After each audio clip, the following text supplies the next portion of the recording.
les terriennes, salut les terriens. Bienvenue dans votre talk du samedi soir. Bonsoir. Avec nous ce soir, 4 terriens de choix et un robot, Jean-Mi. Bonsoir les humains. Ça va, Jean-Mi? Super. Dis, Thierry, c'est qui la fille? Vincent. Vincent, c'est un nom de fille? Non, c'est un nom de garçon, Vincent, non? Mais je te parle de la fille. Bon, laisse tomber, Jean-Mi. Et avec Jean-Mi ce soir, Frédéric Lopez. Frédéric Lopez, bonsoir. Vous fêterez le 9 juin prochain sur France 2 les 10 ans de votre émission Rendez-vous en Terre Inconnue. Dites-moi, 10 ans de Rendez-vous en Terre Inconnue, ça fait combien de boîtes d'Imodium? Quelques-unes. Vincent McDoom. Vincent McDoom. Alors, McDoom, c'est écossais. C'est écossais. C'est le nom de mon grand-père. Ça veut dire que ce soir, vous ne portez pas de culotte sous votre robe, en fait. Comme tous les Écossais. Non, j'ai quelque chose sous ma robe. Dommage. Je dis quelque chose, je n'ai pas dit. Ah, d'accord. Jean-Marc Généreux. Alors, Jean-Marc Généreux, ça fait 5 ans que vous êtes juré dans Danse avec les stars. Est-ce que vous avez fini par voir des stars? C'est toujours des stars. Déjà, que les gens dansent et s'amusent, ils deviennent des stars et ça, c'est merveilleux. Très bien. Alors, vous nous parlerez du livre que vous publiez chez Michel Lafon, Danse avec l'espoir, en P3. Et maintenant, j'accueille le Conchita Wurst du rugby français, Sébastien Savard. Voilà, l'émission s'appelle Salut les terriens. Le robot s'appelle Jean-Mi et le groupe Les Gréments de Fortune.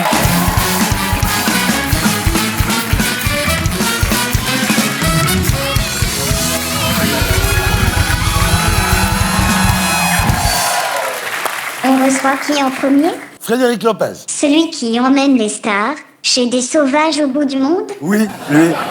Le problème, c'est qu'il les ramène. Oui, c'est vrai. Frédéric Lopez, rebonsoir. Alors vous êtes, Frédéric, on peut le dire, l'incarnation d'une télévision positive, d'une télévision où on est sympa, où on parle de joie simple, de petits bonheurs. Une télévision où on se dit des trucs comme « Tu sais, ça me fait plaisir de te rencontrer » ou « Ça fait chaud au cœur d'entendre ça » ou bien « On n'est pas bien là ». Résultat, vous êtes quand même l'animateur préféré des Français en 2014. Vous êtes proche des gens. Vous êtes chaleureux. Vous êtes une bouillotte. C'est chaud, là, c'est chaud. C'est très chaud. Excusez, pardon. Les gens vous aiment beaucoup. Bah, je sais pas, ils me le disent pas tous les jours.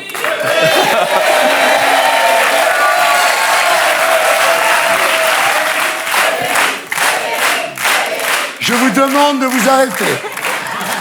Vous me promettez que c'était spontané. Bon, ben ça fait chaud au cœur. Alors vous êtes très coin du feu, comme ça. Je voudrais vous offrir une belle cheminée avec de vrais morceaux de bois. Voilà. C'est-à-dire que je pense que pour vous, on ne pouvait pas faire moins. Et puis moi, j'adore votre décor de maison de campagne. J'aime beaucoup Voilà, la simplicité. Vos émissions sont 100% bio, sans pesticides ni conservateurs. J'aime vos gros gilets en laine, regardez. Ah, ça c'est bien. Ça fait mec sympa. Les gilets en laine, ça fait mec sympa. Oui, ça fait mec à qui on peut se confier autour d'une tisane, quoi. Moi, j'oserais pas porter des trucs comme ça. Aurore, qui est la styliste de l'émission, Ouais. le brief c'était il me faut des vestes avec lesquelles on descend les poubelles, comme dans Le Père Noël est une ordure. Voilà. Eh ben, elle a bien réussi. le Ah, c'est brief. réussi. Ah, c'est très bien. Ah, vous êtes quand même le roi de la feel-good télé, hein. Et l'apogée, effectivement, c'est toutes ces stars que vous amenez à l'étranger, au bout du monde, en terre inconnue. Alors, le principe de l'émission est très simple, hein. Une star doit vous supporter jour et nuit pendant 15 jours. Voilà, c'est un challenge. C'est un challenge pour les stars. C'est pour ça que je pars avec des gens qui ne me connaissent pas avant, hein, parce Ouais. que sinon ils partiraient pas. Alors, il faut trouver des stars qui n'ont pas beaucoup de boulot, parce que pour partir 15 jours comme ça, il ne faut pas être trop occupé, quoi. Non, souvent, on tombe d'accord 4 à 5 ans avant. Et Ah en ouais. fait, il faut trouver le créneau. Donc pendant 10 ans, vous avez amené des stars à l'autre bout de la planète. Il y a eu évidemment des grands moments. Je me souviens d'une tribu en Bolivie qui demandait à Gérard Jugnot pourquoi il avait fait les Bronzés 3, par exemple. Il y avait Pierre Palmade aussi chez les Touaregs. Ça a été le début de sa traversée du désert. Il y a eu Arthur. Ah, Arthur, grand moment. Grand moment avec Arthur. Il est arrivé à le convaincre que fiscalement, c'était mieux d'aller au Pérou. C'est quand même énorme. Et puis Gilbert Montagnier. Alors là, vous l'avez amené au Népal. J'ai pas compris pourquoi. Vous l'auriez amené chez Picard, c'était pareil.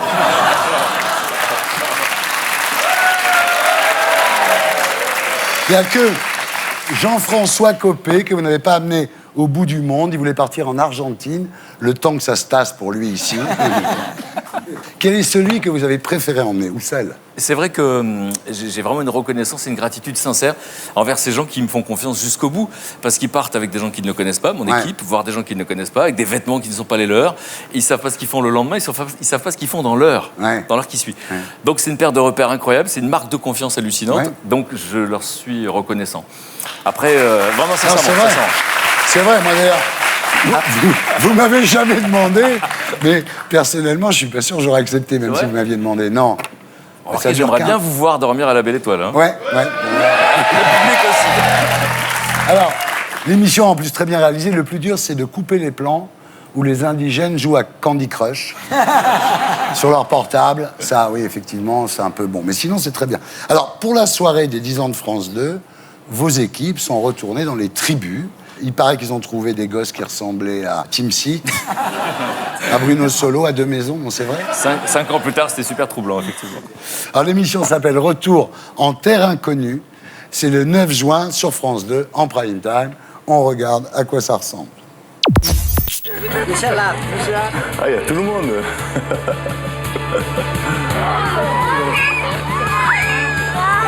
Bonjour, comment ça va? J'aurais jamais cru que vous alliez revenir.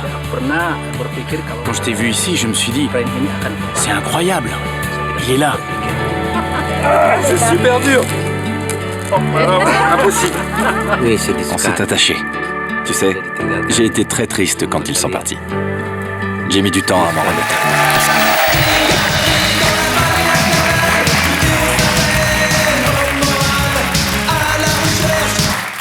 C'est assez génial quand même, non, blague à part. La question, c'était, un, est-ce qu'ils se souviennent de nous, après tout? Deux, quel est le souvenir qu'ils en ont? Est-ce que ça a été aussi fort pour eux que pour nous? Et on a des réponses extraordinaires, c'est-à-dire qu'on découvre que c'était quelque chose d'exceptionnel pour nous et pour eux. Et il y a des moments très forts dans cette émission où on a montré aux uns et aux autres le film des autres. Donc les gens qui vivent au milieu de la mer découvrent la taïga ils se sentent moins seuls, en fait, parce qu'ils sont conscients qu'ils sont en dehors de notre monde à nous, quand même. Alors moi, j'ai toujours dit que vous aviez des concepts d'enfer. L'oreillette, Terre Inconnue, la parenthèse inattendue. C'est vrai, et dans votre bouche, ça me touche beaucoup. Vous avez un nouveau concept, là, pour la rentrée? J'ai un nouveau concept dans ma tête depuis 3 ans. J'espère qu'il sera à la rentrée sur France 2. Ah, vous n'êtes pas sûr? À l'instant où on se parle, je ne suis pas sûr. La décision doit être prise dans les heures qui viennent. Donc, j'ai envie d'être très gentil avec ceux qui sont en train de réfléchir en ce moment. Envoyez leur des bonnes ondes. Voilà. Delphine, si tu nous regardes... Et alors, il y a un truc, là, cette histoire d'Oprah Winfrey, c'est quoi? C'est de la mytho ou quoi? Moi, j'ai jamais parlé de ça. Bah, moi, je le sais. Il paraît que vous allez faire Vous rendez-vous, je sais tout. Il paraît que vous allez faire rendez-vous en Terre Inconnue avec les Américains, avec la boîte de prod d'Oprah Winfrey. C'est énorme, quand même. On est tout seul, là, la personne écoute. Non, il n'y a pas beaucoup d'audience. C'est vrai que j'adore poursuivre mes rêves. Et donc, j'ai fantasmé sur une émission Rendez-vous en Terre Inconnue, produite par mon équipe. Ça, c'est important, avec des Américains pour faire passer ce message. Et le message de Terre Inconnue, il est simple, c'est « N'ayons pas peur des autres ». Et c'est vrai que Oprah Winfrey était intéressée. Elle a souhaité me rencontrer, donc on a déjeuné ensemble à New York. Laisse tomber. J'ai failli tomber dans mes pommes. J'ai failli tomber dans les pommes parce que j'ai lu son Wikipédia la veille. Et donc, il y a un superlatif par phrase. C'est la plus tout. Et c'est vrai qu'on s'est rencontrés. Et là, j'ai vécu un des déjeuners les plus surréalistes de ma vie parce qu'en fait, tout est possible en Amérique. Donc, en fait, on faisait le casting idéal sur un papier. Donc, je ne sais pas si vous imaginez. C'est-à-dire que les noms qui étaient sur le papier écrits à côté de moi par notre partenaire américain, il y avait marqué. C'était des hypothèses. Georges Clooney. J'avais fait un pari avec un pote, moi, il y a 10 ans, j'avais dit un jour, j'amènerai Madonna. C'était un fan de Madonna. Et donc là, je dis, c'est le moment. Donc avec mon petit anglais avec l'accent d'Arafat, je dis What about Madonna? Elle fait Yes. Alors le mec à côté, il écrit Madonna, puis il fait She's not so great now, ce qui est déjà pas cool quand même. Et elle fait You're right, baf. Et là j'ai vu le nom de Madonna apparaître comme ça. En 3 secondes. Formidable, bravo. Mais c'est vrai que je me suis beaucoup pincé. Donc, à l'instant T, c'est important. On n'a rien signé. On a déjeuné pendant 1h30. On parle d'une parenthèse aux États-Unis parce qu'elle a une chaîne de télévision donc, qui s'appellerait The Getaway. Parmi les gens pressentis pour présenter et rien n'est signé, c'est la femme de Will Smith. Et donc, du coup, on est sur une autre planète, en fait. Et donc, voilà. Donc, voilà pourquoi je voulais parler. Bravo, on est ravis pour vous. Voilà, c'était la paire de SLP. On se retrouve sur Terre après la pub. À tout de suite.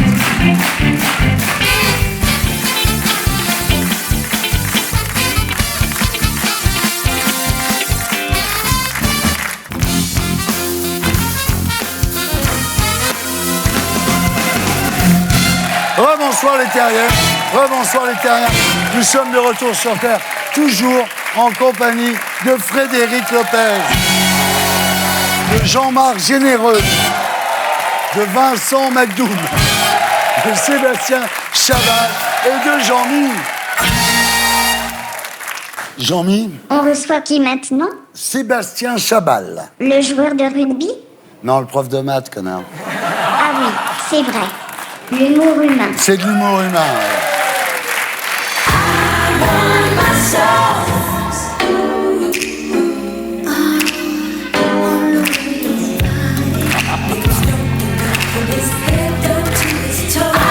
Sébastien Chabal, rebonsoir.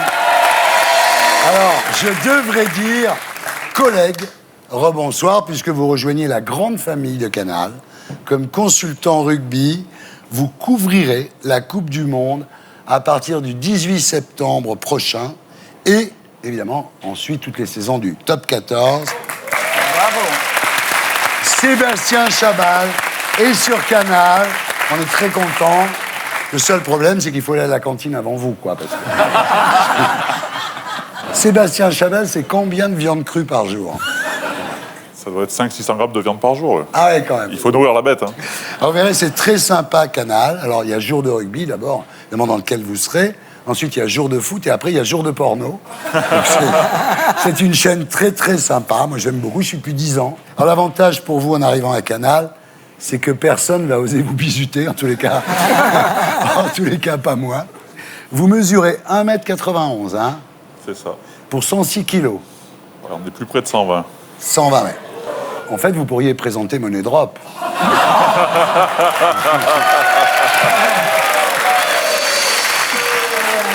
Comme dit le proverbe, il vaut mieux se faire plaquer par sa femme que par Chabal. Alors, on raconte que si vous vous rasiez et vous vous coupiez les cheveux, vous auriez la tête de Jean-François Copé. C'est complètement faux. Voici un avant-après qui prouve le contraire, voilà. Il est pas mal sans la barbe et sans les cheveux. Beau gosse, quand même, hein? Tout le monde croit que ce look, c'est du marketing. En fait, c'est faux. Vous dites, lorsque je suis arrivé à Sale, en Angleterre, je parlais peu anglais, je n'étais pas à l'aise pour aller chez le coiffeur, et comme en plus, je n'avais pas le courage de me raser le matin... Ouais, c'est la vérité, puis après les années, on fait le reste, ouais, ça se voit. En fait, vous étiez le premier hipster français. Non, mais c'est ça qui est dingue. Ouais, mais après, quand il est seul, ça devient un animal de compagnie. Mais on voit depuis tout à l'heure, hein, il caresse. Ouais. C'est ma doudouce. Alors, il y a un truc très bizarre quand même, c'est que vous vous rasez les poils de la poitrine. Regardez, non.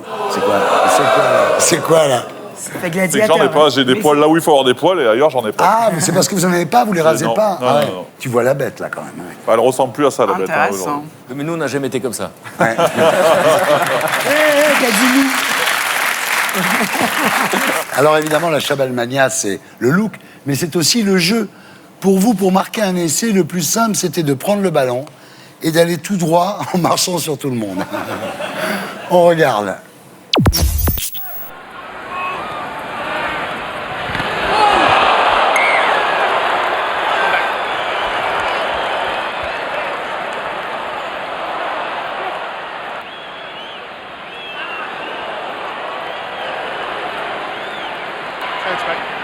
There it is, just hold it there.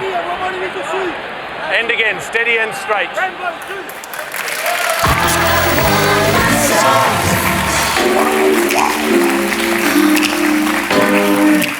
Alors, j'imagine qu'après le match, vous êtes allé boire un coup avec lui, non? Oui. C'est ça, non, mais c'est ça le rugby. Bien sûr, c'est la convivialité. Voilà, sur le terrain, on est adversaires. Et ça, c'est pas marquer un essai, ça, c'est plaqué. Il va falloir revoir les règles, mais c'est pas grave. Je connais pas bien. Je compte sur vous. Je compte sur vous. Alors, non mais quand même, Ali Williams, vous lui avez cassé la mâchoire quand même. Hein. C'était le match d'après, ouais. Mais c'est un accident de jeu, enfin c'est... Ah oui, vous l'avez pas fait exprès. Bah non. Alors, on vous a appelé The Caveman, c'est-à-dire l'homme des cavernes. Ah bah ouais.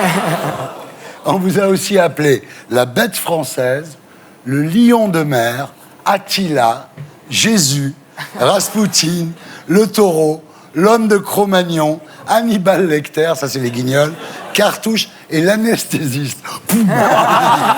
L'anesthésiste. Alors, Conchita Wurst, je suis le premier.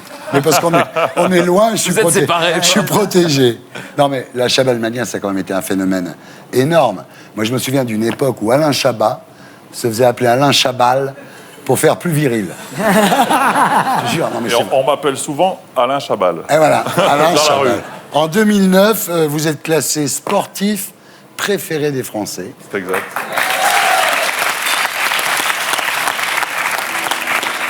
Vous avez remporté beaucoup de trophées, mais vous avez accumulé encore plus de contrats publicitaires. Hein. C'est incroyable. Moi, c'est par la pub que je vous ai connu, parce que je ne regarde pas le rugby. Ça c'est vu. On regarde. This Valentine's Day, give the gift your lover really wants.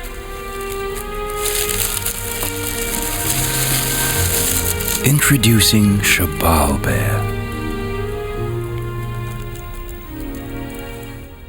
Est-il un stratège ou un joueur agressif? Est-il un saint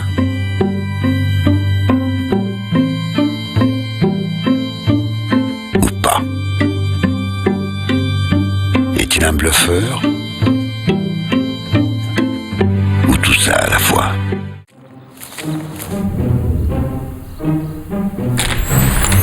Stop right there. Don't even think of pressing that button. You guys need to try Currency Fair. You could get more for your money. Et voilà.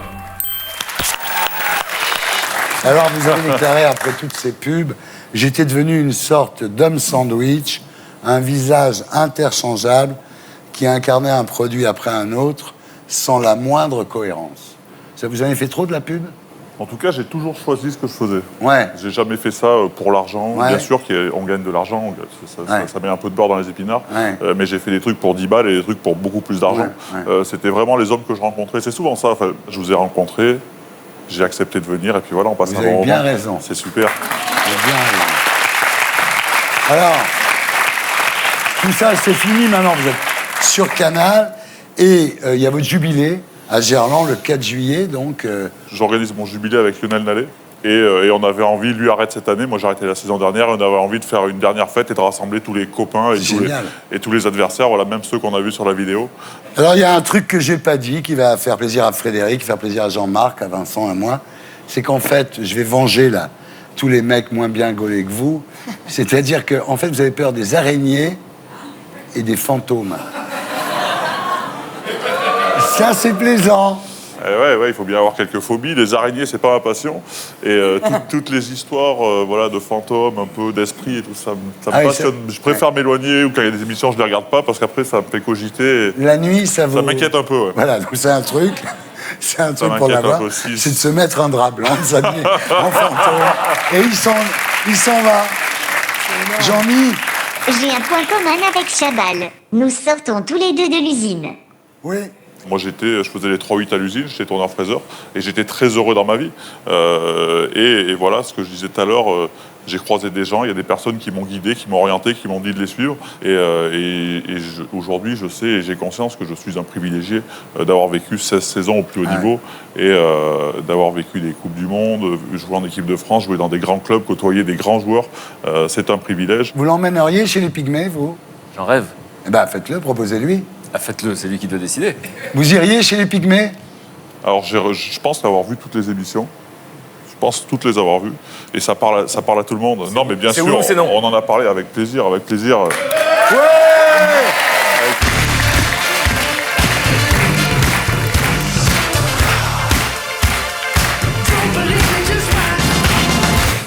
Et on passe maintenant à notre TTO de la semaine.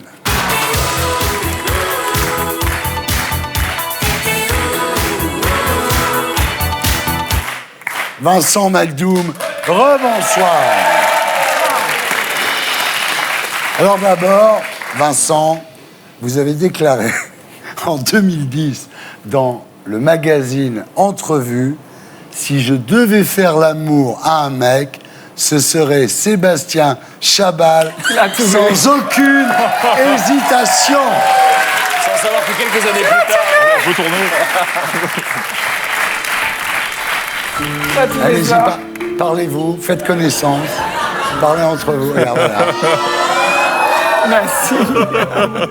Vous faites un beau couple tous les deux, vraiment. Merci. Je pense aussi.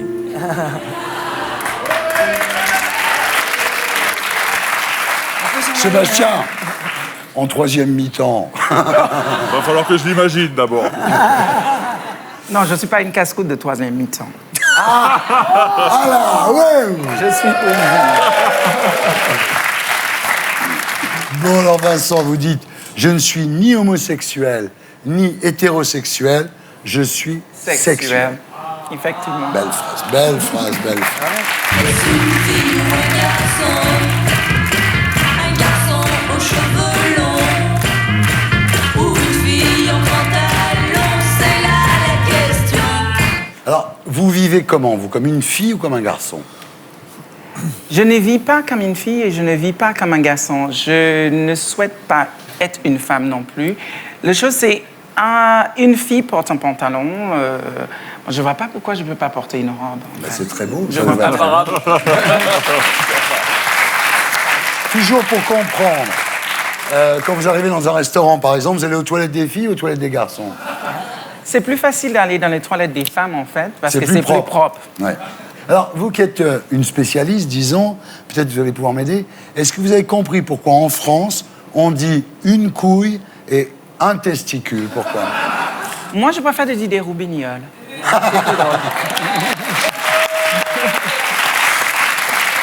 Alors, vous êtes né le 27 octobre 1965. Tu vas tout donner? À Sainte-Lucie, dans les Caraïbes anglophones. Alors, j'ai regardé Sainte-Lucie, le drapeau. Vraiment, on dirait qu'il a été dessiné par des extraterrestres, le drapeau. C'est un peu la planète Zorg, le drapeau, là. Non, pas du tout. Ça veut beaucoup dire. Le bleu, c'est la mer, le soleil, les personnes et l'air. Alors, vous venez au monde parce que votre père a mis un coup dans le ventre de votre mère enceinte. Effectivement, parce que papa était très violent. Et avec les femmes, en fait. C'est un homme qui abusait les femmes.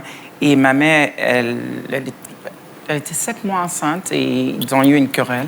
Et papa a donné un coup. Et vous êtes né. Et Voilà. je suis né comme ça. Alors, heureusement, c'est votre grand-mère qui vous recueille, une femme adorable. Et cette grand-mère, très jeune, vous dira, tu as une classe innée, ne l'oublie jamais. Et quand les gens te diront que tu es différent, ne les crois pas, tu es unique. Effectivement. C'est beau. C'est à son âme. Effectivement. Alors, c'est avec elle que vous allez dans la capitale de Sainte-Lucie, à Castries. Vous découvrez la mode. Alors, bientôt, vous essayez des robes, des escarpins chez une tante. Et cette tante se marie avec un monsieur, soi-disant, le rédacteur en chef du quotidien local, un nommé The Voice. Matthew Roberts. Qui va vous violer pendant toute votre enfance. Dès l'âge à 9 ans jusqu'à 13 ans. Voilà. Ma sexualité était un peu imposée sur moi et c'était Mais comme vous ça. l'avez. Alors là, vous êtes très courageuse quand même, c'est que vous l'avez dénoncé, parce qu'après, il est devenu très important à Sainte-Lucie. Il a dû démissionner 2 ans après. Voilà. Alors un jour, vous vous rebellez contre cette situation absolument insupportable.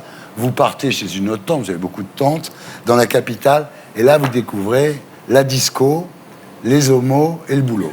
Ah, j'aime tout ça, en fait. Je découvre, effectivement, avec cette personne qui est ma tante et qui aime la vie, en fait. C'est une épicurienne. Vous devenez couturier, très connu à Sainte-Lucie. À Sainte-Lucie. Ah oui. Et un jour, il y a un défilé de mode, donc, pour l'anniversaire de l'indépendance de Sainte-Lucie. Le 10e anniversaire de Sainte-Lucie. Et vous gagnez le prix du meilleur jeune créateur, et vous gagnez en plus une bourse pour aller travailler à Paris avec Yves Saint-Laurent. Le problème, c'est que c'était Paco Rabanne. Oui, effectivement. Qui était très bien aussi. J'ai eu l'occasion de travailler avec quelqu'un qui était fantastique et qui m'a appris tout simplement, aussi, ça revient chaque fois parce que les gens sont toujours curieux par rapport à ma sexualité. C'est quelque chose dont je ne parle jamais. Et lui, il m'a dit, un artiste n'a pas de sexe. Ouais. Quand tu choisis une sexe, tu ne peux pas apprécier là. En fait. Après, il y a une autre grande rencontre. Tu as vraiment lu le livre? C'est Marc Jacob chez Vuitton, qui a été quand même une rencontre. Effectivement. En fait, quand j'étais très gamin, à 13 ans, j'ai vu la couverture de Vogue magazine. Et sous la couverture, Anna Wintour venait de récupérer Marc Jacobs, qu'il a mis chez Perry Ellis. Et elle a utilisé cette robe. Et je voulais cette robe à tout prix. Et quelques années plus tard, je rentre dans le salon de cet homme-là avec un ami. Et on est devenus très amis, et je veux devenir son assistant chez Vuitton. Voilà. Alors un jour, vous quittez la mode, pourquoi il y avait trop de gays, peut-être, non? Bon, après, il y a la ferme célébrité, c'est ce qui vous rendra vraiment... populaire. Vraiment célèbre. Grâce à cette émission, vous avez rencontré des gens comme Daniel Gilbert, Céline Balitran, Mia Fry. La vie fait parfois de beaux cadeaux. Tu es méchant! On regarde à quoi ça ressemble. J'ai bien fait attention de rester moi-même, à la fois tendance et élégant, classe et décontracté. C'est tout.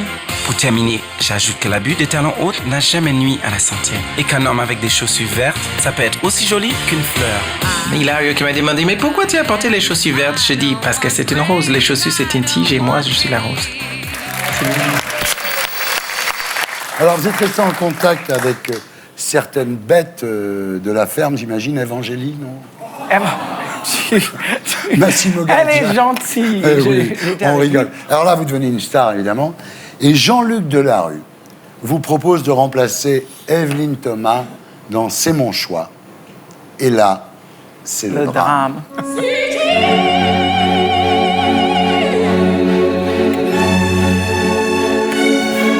C'est le drame.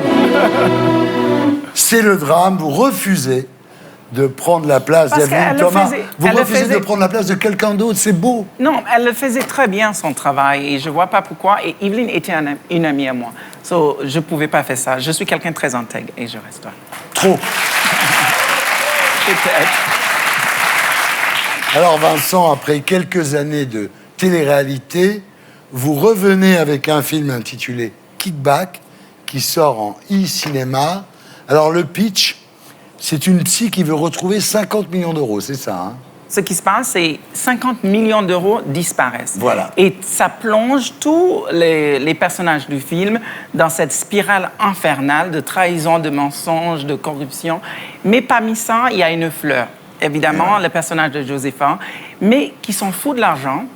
Tout ce qu'elle veut, c'est pouvoir avoir une chatte et donner vraiment naissance à un enfant. Ah, vous êtes acteur maintenant? Oui.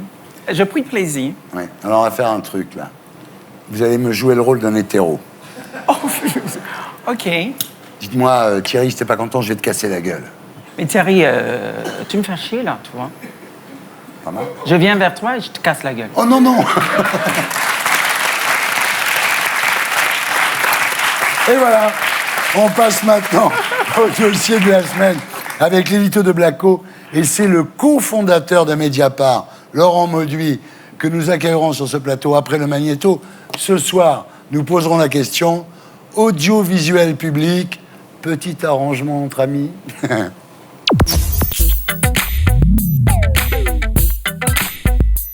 Le 2 mai 2012, près de 18 millions de Français regardaient la télé quand le candidat Hollande a dit ça.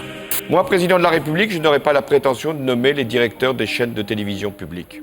Je laisserai ça à des instances indépendantes. Et pourtant, pour garantir l'indépendance des médias, Hollande a nommé Olivier Schramek à la tête du CSA. Un choix nettement marqué à gauche, puisque Schramek est l'ancien bras droit de Jospin à Matignon. Pour prouver son indépendance, le CSA a nommé Mathieu Gallet PDG de Radio France en février 2014. Comme il avait bossé au ministère de la Culture sous Sarkozy, c'était un symbole. Sauf que pendant les 28 jours de grève et la polémique sur la rénovation de son bureau, le gouvernement s'est bien gardé de soutenir Mathieu Gallet. Et puis, il y a eu la polémique sur son conseiller en communication, facturé 90 000 € par an. c'est cher payé, mais Denis Pingot est un gars hyper efficace. La preuve, c'est aussi lui le conseiller en communication de Delphine Ernotte, la nouvelle présidente de France Télévisions. Vous trouvez pas ça bizarre que les 2 derniers PDG de l'audiovisuel nommés par le CSA aient le même conseiller en communication ? Pingot a écrit un bouquin sur Hollande, il a donc ses entrées à l'Élysée. Mais c'est aussi un grand copain de José Bové et d'Eva Joly, dont il a dirigé la campagne présidentielle. Et ben comme par hasard, c'est l'ancien conseiller spécial de Cécile Duflot, Stéphane Sidbon-Gomez, qui vient d'être nommé bras droit de la nouvelle présidente de France Télévisions. Est-ce que c'est du copinage ? Ben, prenons le cas de la chaîne numéro 23, attribuée gratuitement à Pascal Ouzelot en décembre 2012 et qu'il compte revendre aujourd'hui 90 millions d'euros. En 2012, le dossier était défendu devant le CSA par son grand copain David Kessler, qui 2 mois plus tard deviendra le conseiller culturel de Hollande. Ce même Kessler travaille aujourd'hui chez Orange, et ben, comme par hasard, c'est la numéro 2 de chez Orange, Delphine Ernotte, qui vient d'être nommée à la tête de France Télévisions. Et dans tout ça, la ministre de la Communication, elle fait quoi ? Ben, par exemple, quand la directrice de l'INA a démissionné après avoir claqué 40 000 euros de taxi, Fleur Pellerin a illico créé un poste ministère pour la recaser. Alors bien sûr, on rêve toujours d'un grand service public qui fasse de la place au talent. En attendant, la télé reste un petit milieu où les places se répartissent entre copains.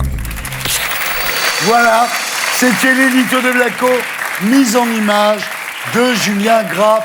Bravo Blacko, bravo Julien. Laurent Mauduit, bonsoir. Vous êtes écrivain, cofondateur de Mediapart. Bienvenue parmi nous. Alors Laurent, depuis avril, les affaires se succèdent dans l'audiovisuel public. Il y a eu l'affaire Mathieu Gallet à Radio France, l'affaire Agnès Salle à l'INA et désormais l'affaire Delphine Ernotte à France Télévisions. Alors on commence avec Mathieu Gallet. Il y a eu une polémique sur le prix de la rénovation de son bureau, mais surtout sur les émoluments de son conseiller en communication, Denis Pingot, oui. À qui il a donné 90 000 euros. Alors ce Denis Pingot travaille, on l'a vu aussi, pour Delphine Ernotte. Alors, en fait, le système, c'est qu'on paye ses conseillers avec l'argent public quand on a un boulot. Et dès qu'on n'en a plus et qu'on en cherche un, le même conseiller vous aide gratuitement à en trouver un. C'est ça, en fait. Oui, parce que c'est pour ça que l'édito de Blacko est formidable. Hein, ce qu'il décrit, moi j'appelle ça, par commodité d'expression, le capitalisme de la barbichette. Ouais. Je te tiens, tu me tiens, et on se rend des services mutuels. Et ce qu'on voit dans les petites infographies de l'édito, c'est que c'est un petit monde, un entrelac d'intérêts. Ils sont pas nombreux. Comme la cour de récréation pareille des toutes petites, ce sont toujours les mêmes acteurs qu'on voit en permanence. Ouais. Je sais pas, dans le cas de Mathieu Gallet, il y a les 2 scandales. Il y a d'une part ce système d'entente que vous décrivez, et puis il y a aussi le scandale lui-même. Certes, les devis ne sont pas signés par lui, mais il arrive avec une ambition qui est de faire un plan social à Radio France. Et donc, du coup, on comprend bien le traumatisme social qu'on représente, le fait qu'il n'y ait pas d'exemplarité publique. Et c'est un syndrome très français. Alors, on continue avec Agnès Salle. Alors, Agnès Salle, 41 000 euros de taxi. Faut y arriver. Hein. Son fils l'a aidé. Sur les 41 000, il y a 7 000 euros qui sont pour son fils. Et en plus, sur des courses qui étaient le même jour, à la même heure. Donc, voilà. Il avait le numéro... Alors, elle avait un chauffeur et une voiture de fonction, 41 000 euros de taxi. Donc voilà, donc scandale énorme. Elle était obligée de démissionner. Mais tout de suite, elle est recasée au ministère de la Culture par Fleur Pellerin. L'exemplarité de la sanction, c'est sa publicité. Et donc, il y a une juridiction pour ça, qui est la Cour de discipline budgétaire. Bien sûr. Or, on ne sait jamais ce qui s'y passe. Les sanctions sont confidentielles. Et si par hasard, un comptable public est condamné, il y a une tradition française qui est très peu connue, c'est que le ministre des Finances passe l'éponge. Alors, on passe à Delphine Ernotte. Alors, vous avez fait un papier dans Mediapart, 45 000 signes. La question qui se pose, évidemment, c'est comment quelqu'un qui n'a aucune compétence télévisuelle a pu être élu à ce poste. Sidérant. Pourquoi ? Sidérant, parce que c'est le plus grand groupe public de télévision en Europe. Et donc, elle ne connaît rien, elle connaît les tuyaux, elle vient d'Orange. C'est une cascade d'irrégularités totalement stupéfiantes que j'ai découvert au fil de mon enquête. D'abord, on s'est dit, tiens, la procédure est mieux que sous Sarkozy, puisque sous Sarkozy, il nommait ses obligés ou ses fidèles. Là, théoriquement, il y avait le CSA, le Conseil supérieur de l'audiovisuel. Mais celui-ci a décrété le huis clos. C'est secret. On ne connaît pas les noms des candidats. On ne connaît pas les programmes. Les citoyens n'ont pas le droit de savoir de ce qu'on va faire de leur télévision, de leur argent. Parce qu'on paye leur argent. Hein. Ensuite, M. Kessler, qui était l'ancien conseiller média de François Hollande, qui passe chez Orange et qui se met... quand il était à l'Élysée, il a contribué à la nomination de Schrammeck à la tête du CSA. Et à peine sorti de l'Élysée, il sort de l'Élysée l'été dernier, il se met au service de Delphine Ernotte pour l'aider à candidater au CSA, et la décision va être prise notamment par M. Schrammeck. On est en plein conflit d'intérêts. Ce que vous dites en fait, c'est que Stéphane Richard, le patron d'Orange, voulait se débarrasser de Delphine Ernotte, qui n'avait pas été très solidaire quand il avait eu des problèmes au moment de l'arbitrage tapis. Quand il est mis en examen pour escroquerie. Donc il veut s'en débarrasser. Il veut s'en débarrasser, donc il met à son service les gens qui travaillent avec lui. C'est un super placard. Et puis, il y a une autre régularité que je pointe, qui est quand même stupéfiante, c'est qu'un membre du Conseil supérieur de l'audiovisuel, en l'occurrence une ancienne consoeur du Point, Sylvie Pierre-Brossolette, qui, en tant que Didier Quillot, donc un autre des candidats, a rencontré un grand patron, François Pinault, parce qu'il se dit, tiens, François Pinault est censé être ami avec François Hollande, donc ce serait bien d'aller le voir. Donc Didier Quillot va voir François Pinault. Et Sylvie Pierre-Brossolette l'apprend et appelle son ancien patron, François Pinault, parce qu'elle vient du Point, en disant, tiens, ce serait bien aussi que tu reçoives Delphine Ernotte. Donc c'est une rupture de l'obligation d'équité. C'est une toile d'araignée absolument infernale. L'histoire est folle. Oui, c'est absolument... D'où l'aboutissement, vous disiez, voilà, quelqu'un qui n'y connaît rien va diriger le plus grand... Alors voilà, dernière affaire, c'est l'affaire Ouzelot. Alors, effectivement, ce Ouzelot se voit attribuer par le CSA une fréquence, 23. Il dit, vous allez voir, je vais faire une chaîne de la diversité, un truc vraiment bon. Et un jour, il revend 90 millions d'euros une chaîne qu'il a eue gratuitement. C'est scandaleux parce que parmi ceux qui prennent la parole devant le CSA pour plaider sa cause, il y a David Kessler. Ouais. Et donc, voilà, on est dans cette barbichette. Ce microcosme, oui. Oui, cette oligarchie très française où une petite camarilla de gens, toujours les mêmes, s'arrangent entre eux-mêmes. Et c'est d'où moi je trouve, vous voyez, je suis journaliste surtout économique et financier, et je me dis qu'en économie, je comprends qu'un gouvernement puisse échouer. C'est dur l'économie, parce que c'est planétaire. Mais échouer sur les questions démocratiques, je trouve ça scandaleux, parce que la démocratie, il suffit de le vouloir pour la refonder, pour la revivifier. Alors, il y a un papier dans le Canard cette semaine qui met en lumière une amitié entre ce Ouzelot, qui va donc toucher 90 millions d'euros quand même, et Schrammeck, le patron du CSA, donc c'est le Canard enchaîné, et les proches de Schrammeck lui ont dit, écoute, arrête de voir Ouzelot, parce que ça va finir par se voir. Il y a eu beaucoup de déjeuners. Voilà. C'est l'un des pivots, donc il y a des dîners mondains le soir, notamment chez lui, où de gauche et de droite, on passe chez lui, parce que c'est devenu l'un des petits oligarques du système, le capitalisme de l'entre-soi, des amis. Voilà. Bravo Mediapart. Merci Thierry Ardisson. Laurent, merci d'avoir été avec nous. Vincent, merci d'avoir été avec nous. Voilà, c'était la P2 de SLT. On se retrouve après la pub avec le zapping Gaspard Proust et notre terrien du samedi 20h. Ce soir, Jean-Marc Généreux pour son livre Danse avec l'espoir, publié chez Michel Lafon.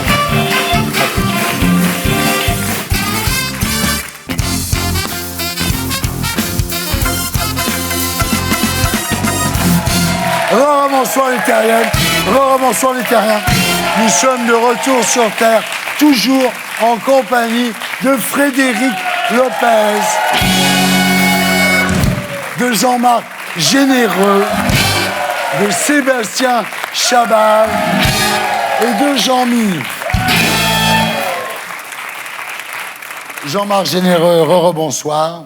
Bonsoir. Alors, en quelques années, et malgré un accent québécois à couper au couteau, vous êtes devenu le juge le plus populaire de l'émission Danse avec les stars sur TF1.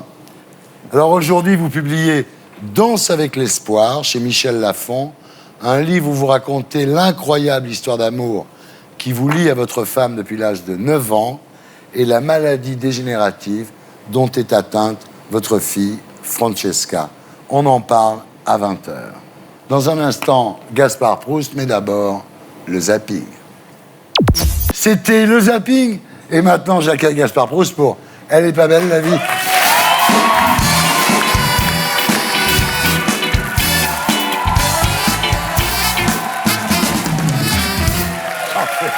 Ah, c'est parfait. Mardi soir, je suis allé au concert de... Ah, d'accord. C'est au français. Et alors, ça a été, ouais. Ouais, ils m'ont filé les billets en vol. Là, je vais tout faire, tout ça. J'ai encore mal au crâne. Enfin, c'est extraordinaire, quoi. C'est d'une beauté, c'est une messe, sauf que au lieu d'être en latin, c'est en rock, quoi. Et moi, j'avais pas ressenti une telle énergie depuis Michel Sardou au Palais des Sports. Tu vois? Alors, comme tout intermittent qui se respecte, je suis allé en métro, parce que j'ai pas les moyens. Moi, Uber, tout ça, c'est vraiment pour les riches comme les invités. Alors j'ai pris la ligne 13 pour Saint-Denis. Quand tu vois qui y avait dans le métro pour aller au concert, t'as quand même très vite l'impression que Charles Martel est passé à peine 1 heure avant sur la ligne. Je veux dire, un concert d'ACDC, en une soirée, tu exploses le quota de blanc en Seine-Saint-Denis. Ah ouais, non, c'est fou, hein.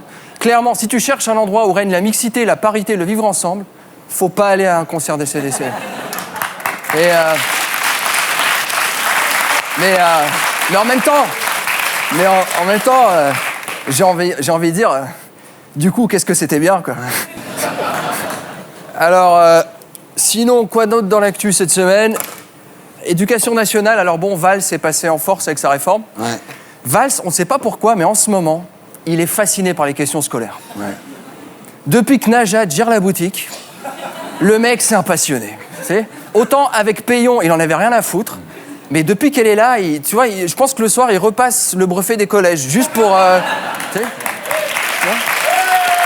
alors,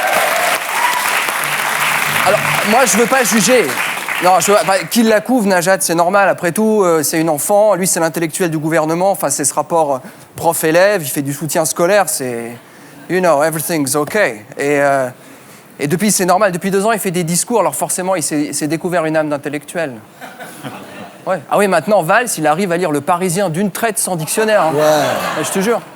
On tient notre Jean Daniel des chiffres et des lettres. Le Michel Onfray télé loisirs, c'est lui. Hein. Il est entré dans la cour des grands. Enfin, il a passé un cap. Maintenant, il dialogue par presse interposée avec Emmanuel Todt, Michel Onfray, Alain Finkielkraut. Le mec, c'est un couteau suisse. Hein. C'est Premier ministre, premier flic de France, expert en programme scolaire, philosophe, police de la blague, sociologue des religions, rôtisseur de chipolata. Le type, c'est tout. Hein. Panthéon. Ah. Oui, mercredi, François Hollande a fait entrer 4 figures de la résistance au Panthéon. Jean Zay, Pierre Brossolette, Geneviève de Gaulle, Antoniose, Germaine Tillon. À quoi ça tient, hein? On aurait été un peu moins résistants, on aurait eu Wagner et Heidegger. 4 résistants. Si s'aborder un train, c'est un argument pour entrer au Panthéon. Ouais. Les syndiqués de Sudrail, ils ont bon espoir d'être un jour. Hein. Non, mais moi, j'ai rien contre cette cérémonie. Je trouve très bien, entre ici, tout ça, il y a un truc festif. Mais franchement, à l'heure du vivre ensemble, est-ce bien raisonnable de célébrer des personnalités dont le message était « pas d'étrangers chez nous »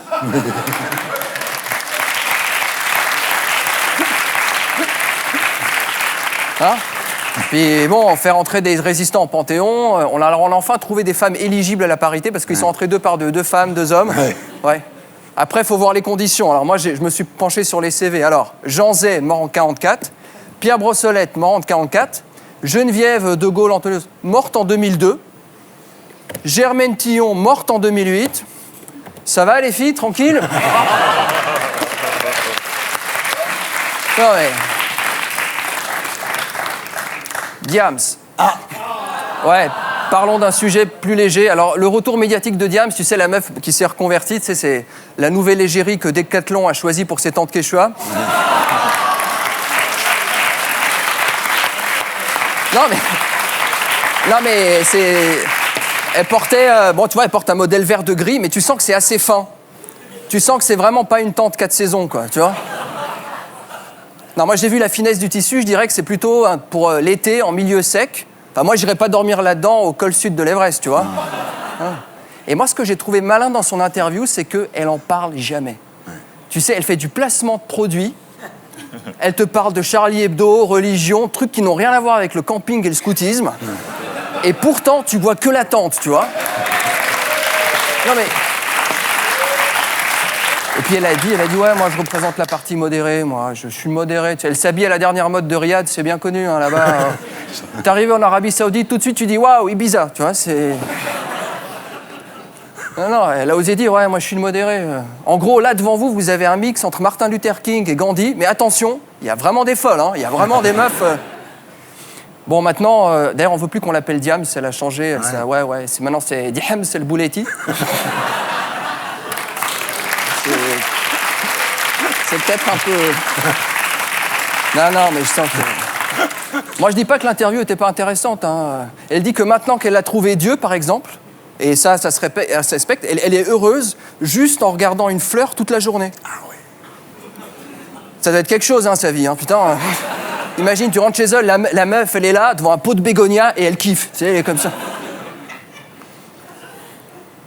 Après, moi, si elle veut kiffer la life avec sa mec, moi, ça me dérange pas. Hein. Et alors bon, évidemment, elle dit qu'elle n'assume plus ses chansons. C'est là où tu vois que l'islam a quand même des vertus. Hein. Si Christine and the Queens pouvaient se convertir, franchement... Alors, elle est pas belle la vie? Voilà, c'était Gaspard Proust, que vous trouverez ici la semaine prochaine, et d'ici là, sur canalplus.fr. On passe maintenant à notre terrien du samedi 20h.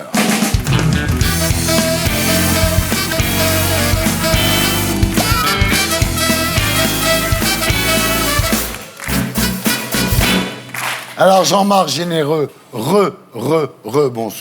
Bonsoir. Vous êtes né le 25 décembre 1962 à Longueuil, au Québec. Le médecin accoucheur est en train de réveillonner. Et votre mère, ça faut le savoir quand même, elle s'appelle Jeanne d'Arc. Mais oui. Mais c'est dingue.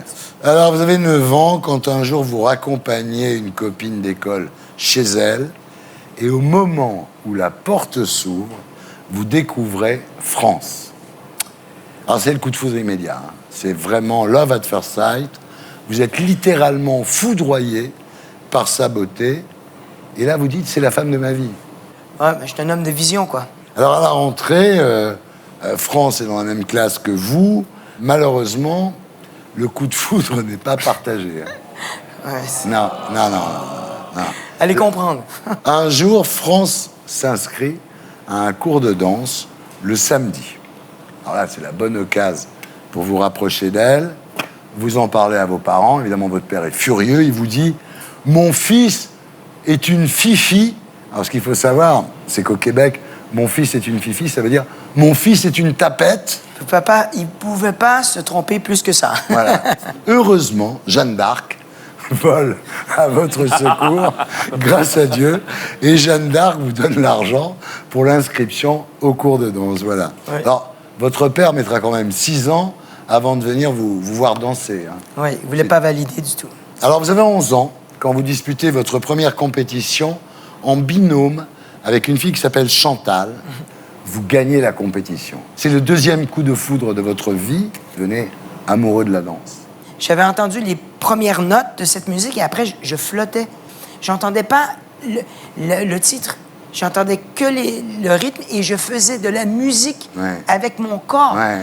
Alors, vous avez 14 ans quand, alors que Chantal est en vacances, vous dansez avec France. Et là, tout le monde vous dit, mais pourquoi vous dansez pas ensemble tous les deux? Vous êtes tellement formidables. Évidemment, l'année suivante, vous devenez partenaires, mais vous n'êtes toujours pas ensemble, quoi. Hein. Ouais. Il faudra que vous craquiez sur une danseuse qui s'appelait Sylvie pour que France vous dise oui. Là, elle s'est méfiée. Elle a vu que peut-être que je pouvais plaire quand même à quelqu'un sur la planète. Alors elle vous dit oui, ce qui veut dire que vous avez attendu de 9 ans à 15 ans pour pouvoir, je dirais un peu vulgairement, vous la taper. Et là, vous devenez danseur professionnel et vous devenez l'un des duos les plus titrés du monde. Vous remportez Blackpool, qui est le concours le plus prestigieux de la planète. Hein. On va vous regarder danser avec France.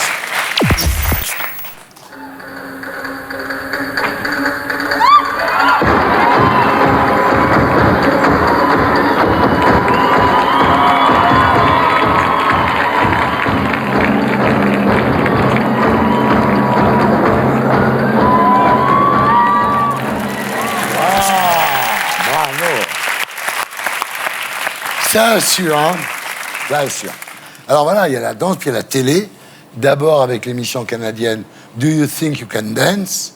Et puis, depuis 2011, Danse avec les stars sur TF1, 28% de part de marché et plus de 5 millions de téléspectateurs. C'est un succès énorme. Enfin, il faut dire que votre accent, c'est quand même impayable.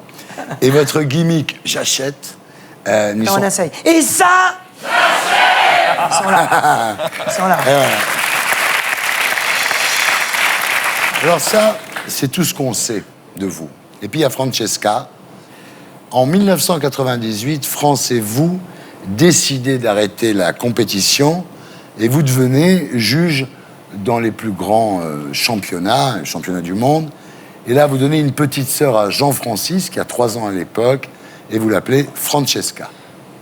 Alors au départ, vous vous étonnez un peu avec France de ses lenteurs de langage, mais il n'y a rien de dramatique, quoi. Vous dites, bon... À 9 mois, elle ne tend pas les bras pour demander. C'est ce qui surprend le plus sa mère, qui avait l'habitude, évidemment, avec Jean-Francis, d'avoir un enfant qui tendait les bras. À 1 an, elle dit « maman, papa, bébé ». Elle fait ses premiers pas. Donc, vous êtes un peu surpris par l'enfant, mais on peut dire que jusque-là, tout va bien. Ouais. Et puis, un soir où elle pleure, vous découvrez qu'elle n'arrive pas à saisir la tétine que vous lui tendez. Elle n'étire pas le bras. Très étonnant chez un enfant. À 20 mois, elle n'a plus que 2 mots, bébé et papa, et bientôt, elle ne dit plus que bébé. Comment s'est passée cette prise de conscience, Jean-Marc?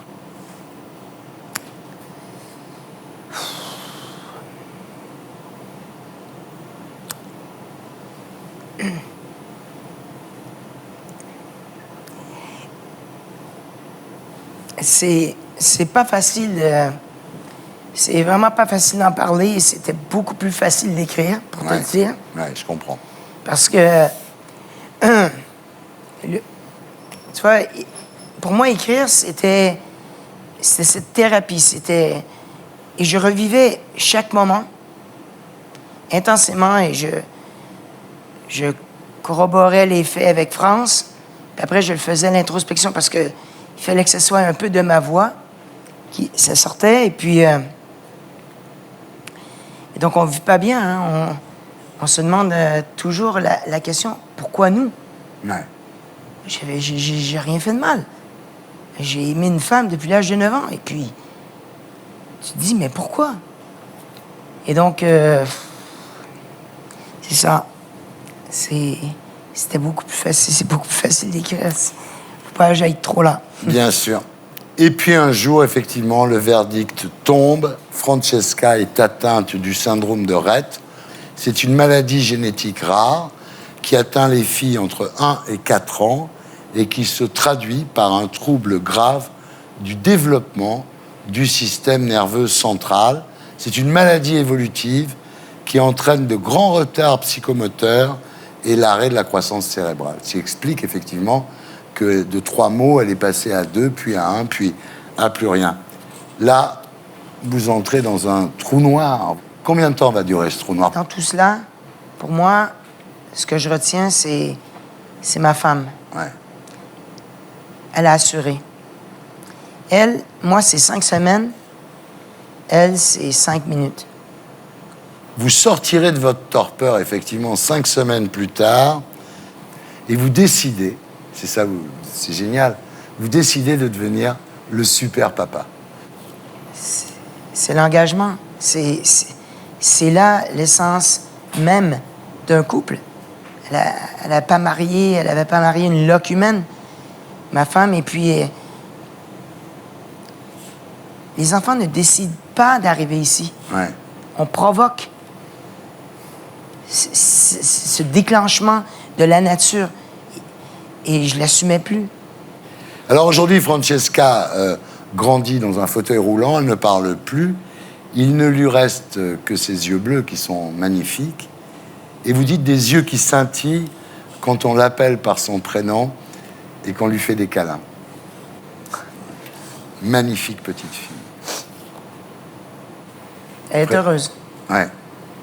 C'est drôle parce que elle réagit à la voix, elle réagit au rythme, elle réagit au mouvement rapide, et c'est comme si tout cet épisode d'apprendre la danse qui me plaisait pas du tout à la base, et qui tout d'un coup, je tombe mais complètement amoureux de cette forme de mouvement. Aujourd'hui, me sert, mais tellement, parce que je bouge, c'est le rythme, et elle, ça la fait réagir. Et donc, j'aurais été vous dansez devant elle? Ben oui, mais j'aurais été un prof de philo, elle aurait pas réagi, je sais pas. C'est génial. Et c'est comme... il fallait communiquer de cette façon. Il y a quelque chose qui te guide dans la vie et qui te prépare à ça. Bravo, super papa. Et, je suis pas un super papa. Non.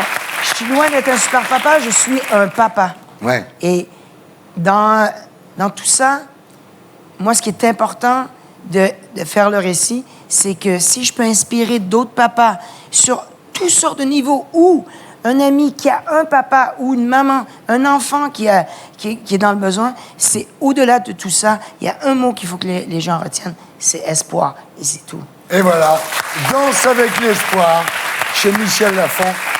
C'est formidable. Voilà, c'était Salut les Terriens, votre talk du samedi soir avec Frédéric Lopez, qu'on retrouvera à la rentrée sur France 2. Vincent Macdoum, Sébastien Chabal, Laurent Mauduit, Jean-Marc Généreux. Merci à tous ceux qui m'ont aidé à faire cette émission. Rendez-vous le 20 juin. Rendez-vous le 20 juin à 20h45 pour un prime time exceptionnel de Salut les Terriens qui s'appelle tout simplement Les Terriens en prime. Voilà. Salut les Terriens.